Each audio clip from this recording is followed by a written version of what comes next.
자, 애터미 사업은 성공할 수 있는 객관적 조건을 갖추고 있어요. 분명히 갖추고 있습니다. 그런데 다 성공 못해요. 그럼 누가 성공하고 누가 실패하느냐? 끝까지 버티는 사람은 성공하고 중도에 포기하는 사람은 실패합니다. 요즘 TV 광고도 나오죠? 성공의 반대는 실패가 아니라 포기이다. TV 광고 좀 자세하게 보세요. 그 계속 나와있죠. 포기가 성공의 반대예요. 자, 그럼 PPT를 보면서 하나하나 좀 설명하도록 하겠습니다. 빅비즈니스입니다.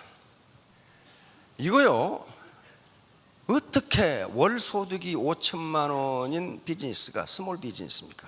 빅 비즈니스예요. 빅 비즈니스에서 성공하려면 그에 상응하는 기회비용을 지불하지 않고는 절대 하지 못합니다. 어떻게 5천만 원이 공짜로 들어옵니까? 5천만 원이 들어올 수 있는 코스트, 기회비용, 오퍼튜니티 코스트를 지불하지 않으면 그게 안 들어와요. 뭐 영감탱이가 돈 버는 얘기를 안 하고 뭐 알아듣지도 못하는 얘기를 하나? 기회비용이라는 게 이런 겁니다. 스카이 대학을 가기 위해서는 고등학교 때 뭘 해야 돼요? 열심히 공부해야 돼. 다시 말하면 영화관에 가고 싶은 것도 안 가고, 그게 코스트라는 거예요. 코스트. TV 보고 싶은 것도 안 보고, 연애하고 싶은 것도 연기하고, 극장에 가고 싶은 것도 연기하고. 다시 말하면 그걸 뭐라고 그래? 기회비용이라고 그래. 기회비용. 다시 말하면 스카이 대학에 들어가기 위해서는 놀고 잠자고 여행 가고 하는 기회를 포기해야 돼요. 그걸 opportunity cost라고 합니다. 모든 베네핏을 편익을 얻기 위해서는요, 반드시 기회비용을 지불해야 돼. 공짜는 없습니다. 세상에 공짜는 없어요. 그것만 알고 사업하세요. 세상에 공짜는 없다. 반드시 기회비용을 지불해야 돼. 그러면 이런 게 있어요. 왜? 이런 환상적인 돈벌이 도구가 있는데 왜 60%가 그만둘까 하는 문제. 여러분 이제 스폰서라고 생각하시면 돼요. 스폰서. 알겠죠? 여러분들이 파트너를 리크루팅 하는데 한 달에 그렇게 거액을 벌 수 있다는 논리적 근거가 뭐예요? 내가 다 물어봤는데 한 사람도 몰라. 이런 논리적 근거 때문에 나는 성공할 수 있다고 믿는다는 그 얘기를 해주지 않으면 없어져 버려요. 인간이 일하는 것은요, 뭐 때문에 일을 하냐, 이게 뭐 때문에? 그건 동기 때문에 일을 합니다. 동기라고 그래. 동기. 모티베이션입니다. 이게 이 모티베이션, 일하는 동기가 없으면 일 못해요. 옛날 우리 속담에, 어르신 속담에 평양감사도 재 싫으면 그만이야. 5천만 원 아니라 1억을 번다 해도 내 싫으면 그만이라고. 이건 그만이에요. 누가 뭐라고 그래.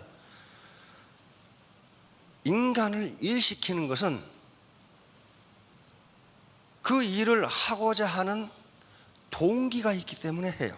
동기가 없으면 안 해요. 그런데 이 동기는 두 가지로 나눠요. 두 가지로 나누는데 하나는 내적 동기라고 하는 게 내적 동기야. intrinsic motivation이라고 하는 게 있어요. 이것은 내가 하고 싶어서 한 거예요. 일하고 싶은 마음이 내 마음에서 스스로 올라오는 거예요. 내 스스로. 내적 모티베이션이야. 우리 손자들 집에 오면은 연필하고 종이 가지고 계속 그림을 그리고 있어. 계속 무슨 그림을 그려. 누가 그리라고 그랬어요, 그거? 아니요. 내적 동기예요. 베토벤, 모차르트 부자로 살았어요? 가난하게 살았어요. 그런데 계속 가난하게 살면서 음악을, 세계 최고 음악을 작곡해냈어요. 고호 어떻게 했어요? 평생 동안 그림 하나밖에 못 팔았어. 그렇죠? 계속 그림을. 내적 모티베이션이 아니면요, 일을 오래 할 수 없어요. 내적 모티베이션은 어디서 나오느냐? 일 그 자체로부터 오는 기쁨, 내 책임감, 사명감, 의무감, 애국심. 전쟁터에서 총 들고 뛰어가, 총알이 빗발치는데 총 들고 뛰어가는 그 군인, 장병들, 뭐하러 뛰어가야고? 총맞아 죽을 거 뻔한데. 애국심이라는 것이 날 가게 만드는 거란 말이에요. 지금 그것은 내적 모티베이션은 가난이든 죽음이든 뭐 상관없어요. 그 뛰어간다고요. 뛰어가. 강도를 잡는 경찰들이 강도가 흉기를 가지고 있는데 그 잡는 건 뭐예요? 자기가 죽을 수도 있는데. 소방관들 어때요? 사명감, 책임감, 의무감, 인간의 이런 것이 없으면 그거 못해요. 따라서 이 내적 모티베이션은 매우 강하고 자발적이고 지속적이에요. 어지간하면 포기 안 해요. 이건 어지간하면 포기 안 해요. 근데 문제는 어디 있냐? 외적 모티베이션이 있어요. 외적 extrinsic motivation이라는 게 있어요. 이것은 외부에서 보상이 주어지니까 하는 거예요. 보상이 안 주어지면 안 해. 그거 안 넣는다고. 안 넣는다고. 해태민 사업을 왜 하느냐? 5천만 원 벌 수 있다고 하니까. 그것만 유일한 모티베이션이 되면은 어때요? 힘들면 안 해버려요. 안 해버려요. 그것도 5천만 원 주느냐 안 줘요. 벌 것이다 그래놨어. 그렇죠? 벌 것이다 그래놨어. 근데 벌지 안 벌지 어떻게 알아? 모르잖아요. 자기 확신이 없잖아요. 신념이. 그러니까 한 3개월 하다가 꼴보기 싫으면 나타나면 그냥 내 팽개치고 가버리지. 근데 자기 확신은 누가 주는 거예요? 이거 내가 일으키는 게. 자기가 하고 싶어 하는 사람은, 내적 모티베이션 된 사람은 누가 지원을 해줘도 안 해도 한다고요. 외적 모티베이션은 굉장히 효과가 빨라. 예를 들면 공원에 개똥 치우면 하루에 5만 원씩 줄게. 그러면 치워요. 그렇죠? 치워. 그런데 안 주면 안 치워. 그 이튿날. 외적 모티베이션은 이게 돈이 가장 큰 거고, 돈, 그 다음에 직급, 권력, 권한, 명예, 이런 외적 모티베이션. 그러니까 그걸 바라고 이걸 하는 거예요. 돈을 바라고. 문제는 이게 허약하고 오래가지 못한다는 거예요. 금방 끝나요. 이것은. 자, 그러면 이제 어떻게 내적 모티베이션을 내가 일으킬 것이냐 하는 문제예요. 누가 주는 거 아닙니다. 그런데 저것은 우선 왜 이 사업이 성공할 수밖에 없는가 하는 것을 자기 스스로 확신하지 못하면 못해요. 그래서 요인을 이렇게 제가 설명드린 겁니다. 이거 찾으면은 20개도 넘어. 그런데 가장 중요하다고 생각되는 걸 제가 여기 요약해 놓은 거예요. 매몰 비용이 없다. 두 번에 대중명품이다. 세 번째 회사지도 교육 시스템이다. 그 다음에 정의로운 보상 플랜. 다음 재심합력 시스템. 다음 건전한 재무구조. 보람 있는 사업이다. 도전적인 시스템. 저게 뭘 의미하는가? 뭘 의미하는가? 자, 매몰 비용이 없다.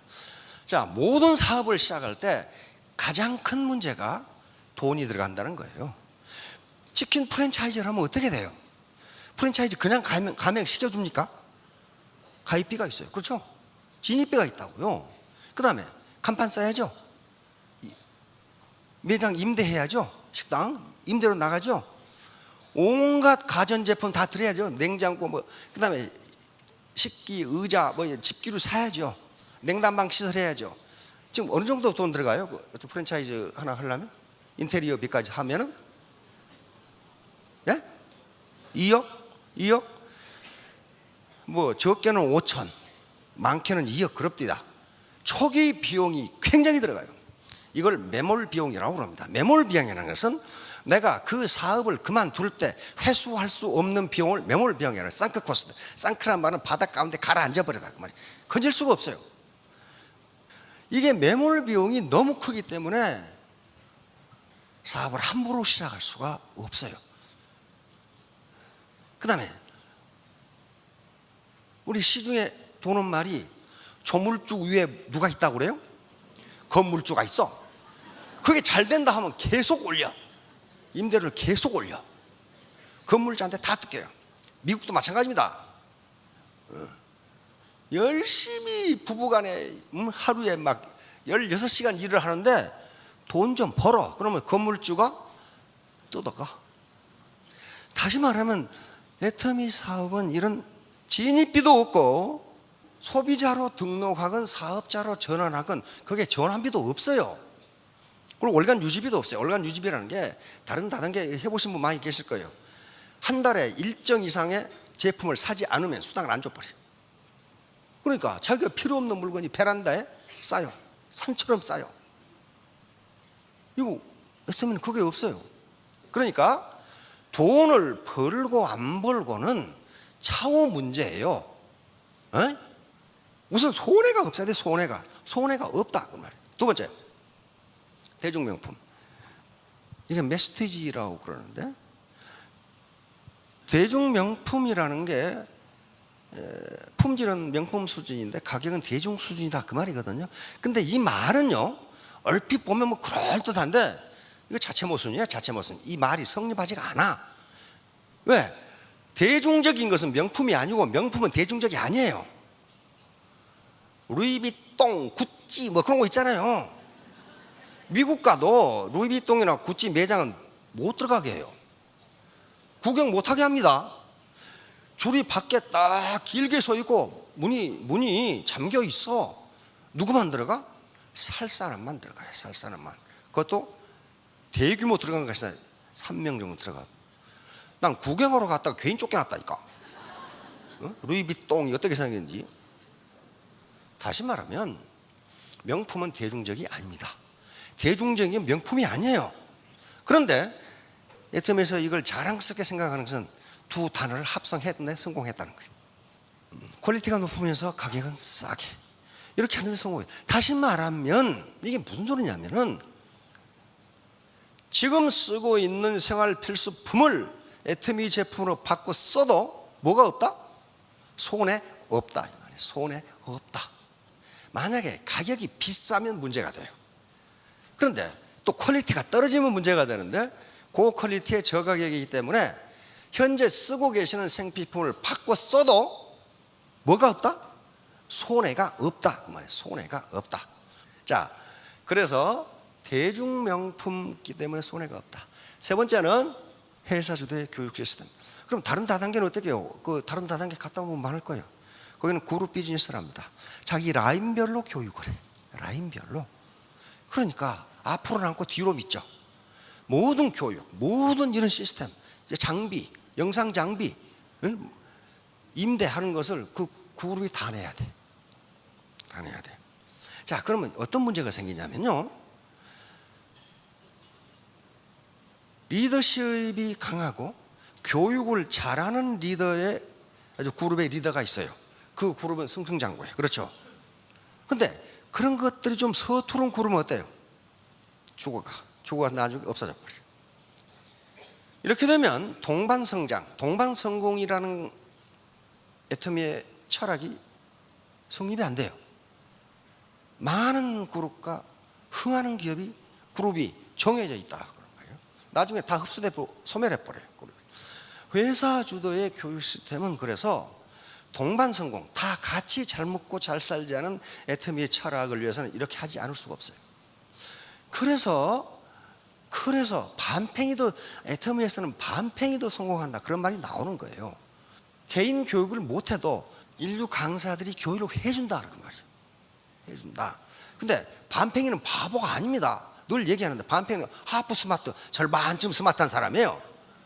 바보, 풀은요, 지가 똑똑하다고 그만 부리는 꼴통이 바보예요. 볼테르가 얘기했죠. 자기가 똑똑하다고 생각하는 인간은 천하의 바보다 그랬거든. 천하의 바보다. 자, 그러니까 회사 주도의 교육 시스템이라는 게 대단히 중요해요. 이게 아무것도 아닌 것 같은데요. 대단히 중요해요. 이래야만 동반성공이 가능하게 돼요. 자, 다음 정의로운 보상풀. 우선 무한단계, 무한누적. 다시 말하면 각 A사나 모든 다단계에서는 자기가 혜택을 받을 수 있는 다운라인이 정해져 있어요. 몇 단계까지. 그 이상 들어와 봐야 자기 파트너 아니에요. 그런데 우리는 1000단계도 가능하다. 1000단계. 특징적인 게 상한선을 정해놨어요. 상한선. 월 5천만 원 이상은 안 됩니다. 지금 임페리얼 마스터들은요, 양쪽으로 월 2억이 맞아. 근데 다 넌 당신은 5천만 원만 가져가. 이들은 다 내려주는 거예요. 그래야 다른 사람도 많이 나눠올 수 있지 않느냐. 이걸 우리는 애터미는 정의라고 봤기 때문에 그렇게 보상 플랜을 만들어 놨다는 거예요. 자, 다음 제25압력 시스템. 이것도요 어마어마한 시스템입니다. 이렇게 여기 지금 전 라인 사장님들이 다 오셨는데 한꺼번에 넣고 교육을 한단 말이에요. 누가 누구 라인지를 몰라. 이게 아니면 절대로 고소득이 불가능합니다. 애터미에서 배가 시스템, 소득이 하다 보면 나중에 2배로 늘어나요. 계속 2배로 늘어가. 2배로 늘어날 수 있는 이유가 재심압력이 아니면 안 돼요. 예를 들면 대만에, 타이완에 라인이 굉장히 많아요. 왜? 우리 스폰서들이 다 가서 했으니까. 그러면 그룹 비즈니스를 하려면 각 그룹의 리더들이 대만 가서 교육을 하려면 다 가야 돼. 그렇죠? 다 가야 돼. 그러면 시간 낭비, 노력 낭비, 돈 낭비. 그렇죠?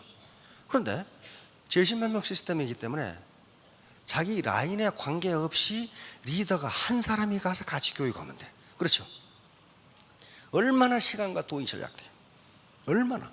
지금 국내에서 마찬가지야. 울산에 있다. 울산에 라인이 많아요. 회사에서 교통 정리를 해줘. 이번에는 누가 가고 그럼 그 사람 하나 가면 어때요? 다 교육을 해주고 온단 말이에요. 그러니까 돈과 시간이 몇 분의 1로 절약되는 거예요. 그런데 이걸 왜 하라고 그러냐면 집단지성 때문에 그렇습니다. 집단지성. 초유기체. 자, 개미집 한번 보여주실래요? 예, 이게 흰개미집이에요. 흰개미집. 기가 막히게 영국의 성보다 더 잘 만들었어요. 요 흰개미집 내부가 이렇게 돼 있어요.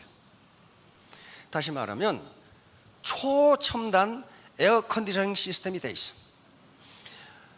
밖에 온도가 40도인데 여기는 항상 24도로 되게 돼 있고, 밖에 온도가 15도로 내려가도 24도가 유지되도록 돼 있어.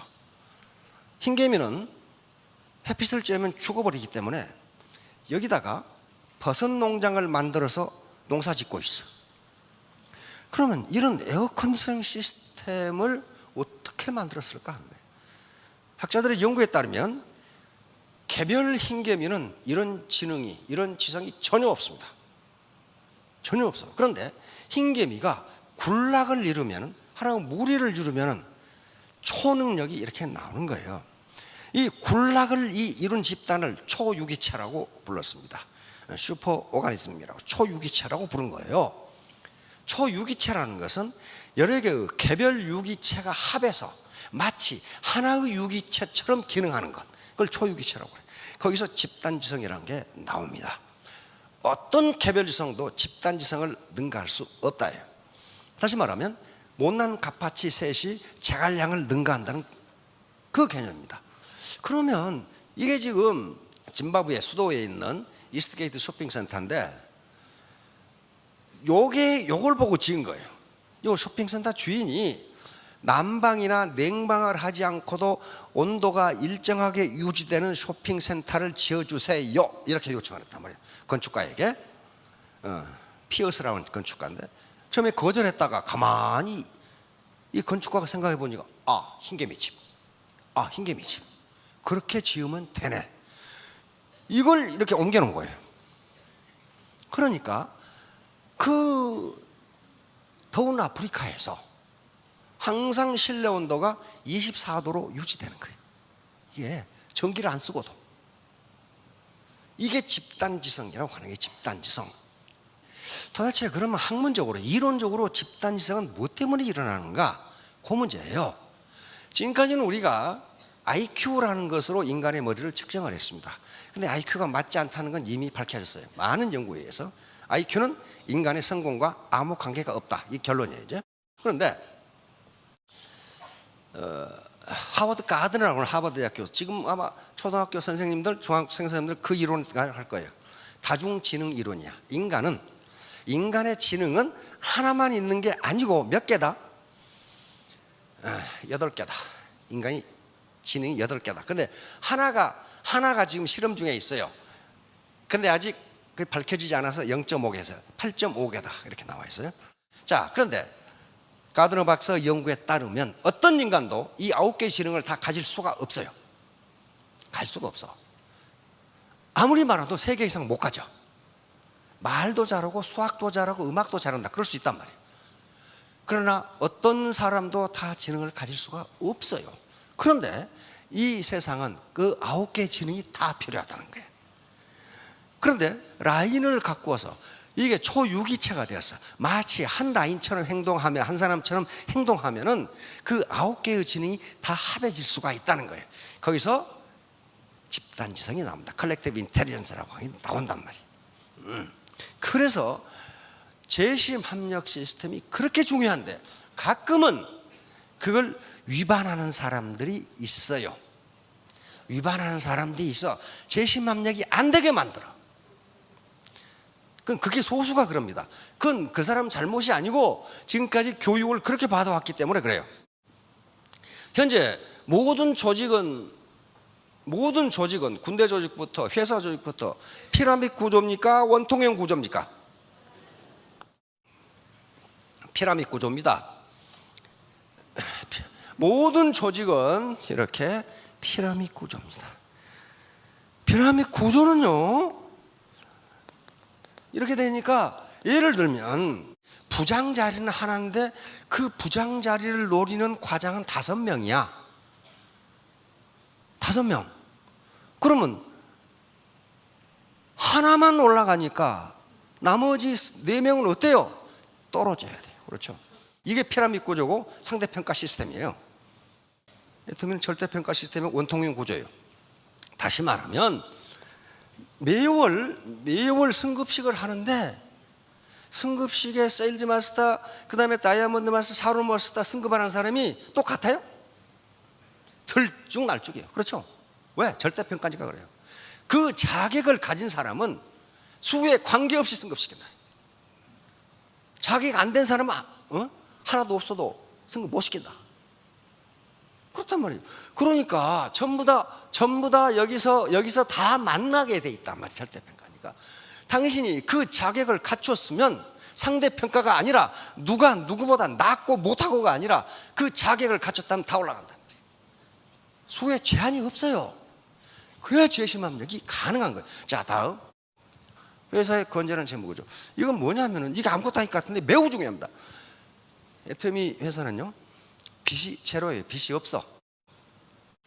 그 거짓말인지 아닌지 공정거래위원회 사이트에 가서 확인하세요.